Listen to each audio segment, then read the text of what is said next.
Hello, hi, welcome to Lola Loves Reading, and today I will be continuing our series of Les Classiques, my review and commentary of various works of classical literature. And today we will be discussing The Picture of Dorian Gray by Oscar Wilde. It's Pride Month, y'all! I've been gone a while, but I'm back, and what better way to celebrate than to highlight the genius, mania, and ultimate tragedy of Oscar Wilde, a true queer icon. So let's get into the meat and potatoes. In 1887, Oscar Wilde sat to have his portrait painted by the Canadian artist Francis Richards. Oscar was so profoundly moved by the finished result that he reflected on the consequence of his own mortality, and the seeds of what would become Dorian Gray were sown. A philosophical novel, Oscar poured his commentary on hedonism, vanity, and wantonness with homosexual undertones into The Picture of Dorian Gray. Wilde's Achilles heel seemed to be wrapped up in an attraction to beautiful young men, and much like Pygmalion, it was into the character of Dorian Gray that he poured his ideals. In the opening scene, we are introduced to Dorian, who is young, beautiful, and oblivious; Lord Henry Wotton, who is droll, self-indulgent, and a bit sadistic; and Basil Hallward, moralistic, aesthetic, and sensitive. Dorian is impressionable, a blank canvas of a young man with no real sense of self. Basil, an artist, is obsessed with Dorian's beauty and is determined that the painting he is making of Dorian is going to be his masterpiece. Lord Henry, despite being Basil's old friend, is seduced by Dorian's lack of persona and wants to impress upon him his lustiness for the world around him. Dorian indulges Basil and sits for his portrait and listens to Lord Henry wax and wane on his scandalous thoughts and opinions on life, that it should be lived only in the pursuit of one's own pleasure, with no regard for anything or anyone else. Dorian is fascinated. As he looks at the portrait of himself, he suddenly desires more than anything in the world that he would never age. Unbeknownst to Dorian, a supernatural situation occurs. It's inferred that the devil, who may or may not be Lord Henry himself, has heard his prayer of sorts and has granted the wish. Dorian will never age, and he will remain beautiful forever, but his portrait will not. His portrait will reflect not only the age of his exterior, but the effects of every wrong and immoral act he commits. The closer Dorian becomes to Lord Henry, the more distant he becomes to Basil. Lord Henry pulls Dorian into a world that is increasingly more debauched. That is, until Dorian meets a two-bit actress named Sybil Vane. Sybil is beautiful, and Dorian is drawn to pretty things, and he's enamored with her at first. They have a whirlwind romance. Dorian love bombs the impressionable Sybil, and he makes promises of marriage to her. Sybil calls him Prince Charming and is totally in love. One night, Dorian takes Basil and Lord Henry to see Sybil perform in a play. Completely wrapped up in his idea of her, and not having actually paid any attention to her talent before, Dorian is disgusted by what he considers to be her complete lack of acting ability. His concept of her is further shattered by Basil and Lord Henry affirming that the girl can't act. Dorian declares he no longer loves her. The new relationship energy has rubbed off and he is bored. After the show, Dorian breaks it off with Sybil. She's confused and distraught. It doesn't take Dorian long to want to change his mind and go back to Sybil, as he supposes that because of her blind love for him, she would always be loyal. Dorian was a day late and $1 short because Sybil fell into a depression and,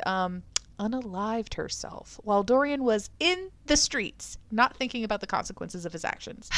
Unbeknownst to Dorian, Sybil's brother, James, vows his revenge. Dorian's portrait, at this point, reflects the evils of his actions. Dorian can't stand to see it, so he puts it away and tries to forget about it, and vows to not only forget Sybil, but to go harder on his fuckboy nonsense. For 18 whole years, Dorian and Lord Henry are on their bullshit. Basil, having lost touch with both of them because he's shocked by how out of pocket his former friends are, decides to move to Paris, but he pops by Dorian's to say goodbye one last time. Dorian looks like his old self, completely unchanged for 18 years, except for his character, which is in the gutter. Basil is shocked. He asks to see the painting. Dorian reluctantly takes Basil to it, and it's the first time both of them see the painting in 18 years. Basil is verklempt. The painting shows a decrepit and evil-looking Dorian. It's a reflection of his very soul. Basil insists this isn't his painting until he sees his undeniable signature at the bottom. He pleads with Dorian to change his ways and pray for salvation. Dorian is literally over Basil's patronizing shit, and in a fit of rage kills him. Completely unfazed, Dorian blackmails an old friend who happens to be a chemist to help him dispose of Basil's body. Dorian polishes the evening off by visiting an opium den, where whomst happens to be there none other than Sybil's brother, James Vane.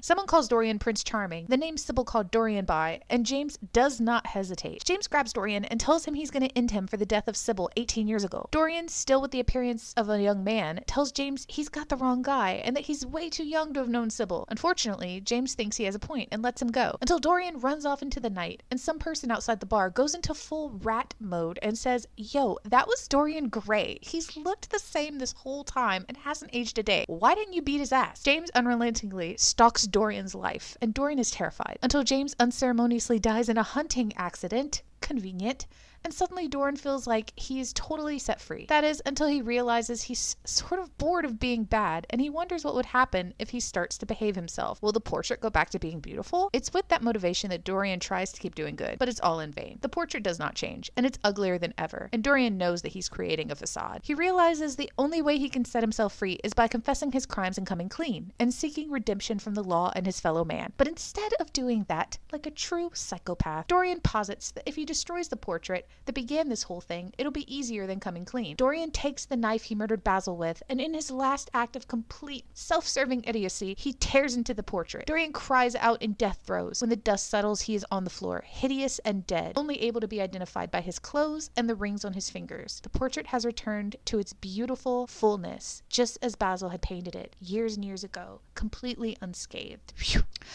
Okay, guys, so in my opinion, the first few chapters, the book should be called The Elongated and Superfluous Musings of Lord Henry Wotton, because for a big chunk of the beginning of the story, everything is wrapped up in the way that Lord Henry sees the world and has less to do with the titular Dorian, which is ironic because towards the end of the book, we hear so little from Lord Henry. Up until chapter 4, we're essentially like, who is Dorian Gray? I'm sure this was purposefully done by Wilde, though. In my opinion, Wilde wrote a lot of himself into the character of Lord Henry. He spilled out much of his darker longings into Lord Henry's personality. Perhaps this was the side of himself that Wilde wished he could unleash on the world, as the effects of what Lord Henry advises to Dorian drives the story. The supernatural element of the story and the relationship between Dorian and the portrait is very subtle, but I like it. It's not, as the children say these days, chuggy. As we come to the middle of the story, it's almost as if Dorian becomes Lord Henry, or an even more amplified version of him. Everything that Lord Henry is and represents, Dorian is on turbo. Dorian is starting to become a full, true evil entity, devoid of considering the feelings of others and emboldened to do dastardly deeds with no remorse. In the end, Dorian had his cake and ate it. Oscar Wilde introduced us to a villain. We were rooting for Dorian in the beginning, hopeful that he would turn his act around, and then watched as he went deeper and deeper into peril, designing his own end. And the supernatural result of the painting being perfect in the end, as Dorian lay destroyed, as the result of his own actions really tied the story together with a nice ribbon. Dorian Gray is a cautionary tale of how youth and innocence can be corrupted at the drop of a hat. In some ways, we are the company we keep, and Lord Henry was the springboard for who Dorian would become. But in the end, instead of taking responsibility for his wrongs, he leaned into them, going deeper and deeper down the rabbit hole that would result in his end. Who knows what this story actually meant to Wilde? Maybe it was his general social commentary. Maybe he felt a more personal attachment to the story, that a lot of his bad decisions had resulted in bad ends. Whatever the case, The Picture of Dorian Gray is a classic for its decadent description, its moralistic ending, and memorable characters. Truly a timeless read to add to your collection of classics. Stay hydrated this Pride Month. It's hot out there, y'all. Okay, keep reading. Love you. Bye.